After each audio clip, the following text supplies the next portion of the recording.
everyone, we're here today to learn about blood pressures. One of the first things you need to do with your patient is to make sure that they're seated comfortably and that their feet are flat on the floor. You want to make sure that their feet aren't crossed or that they're wearing high heels or anything like that.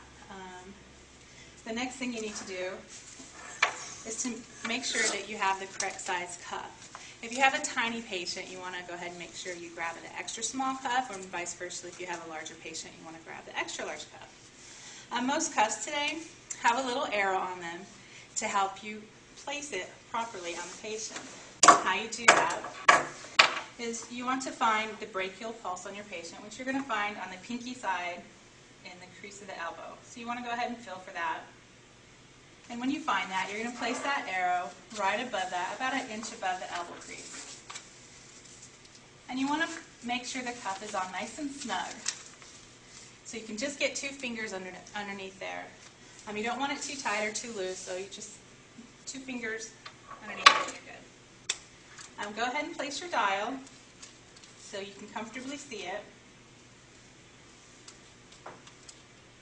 And then your next step is you're going to need to find the maximal point of inflation. And how you do that is you're going to feel for the pulse, the radial pulse, on the wrist, on the thumb side.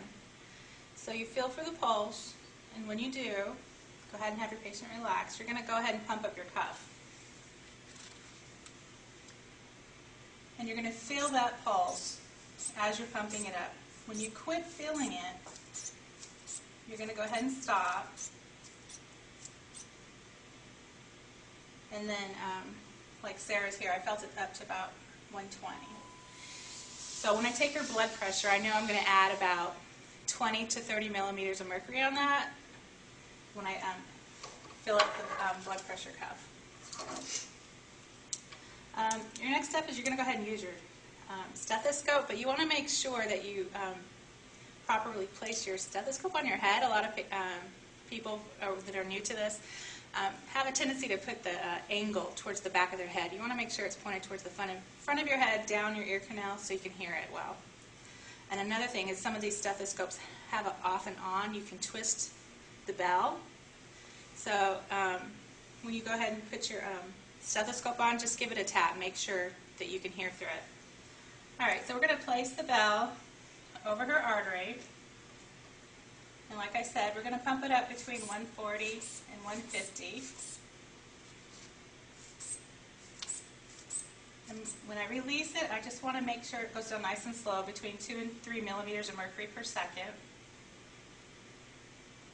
And when I hear the first heartbeat, that's going to be the systolic number. That's the top number. And so for Sarah, I heard it about 116. And you just let it slowly drop.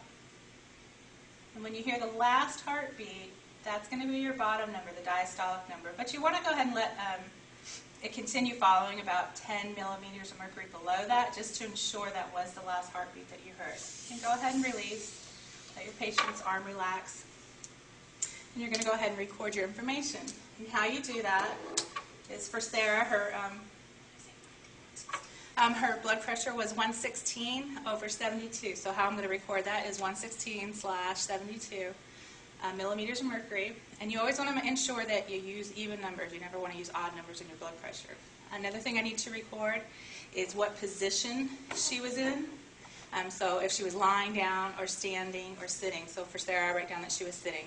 And the last piece of information you need to record is which arm you took it on. So for Sarah, I took it on her left arm. So those are 3 pieces of information you need to record.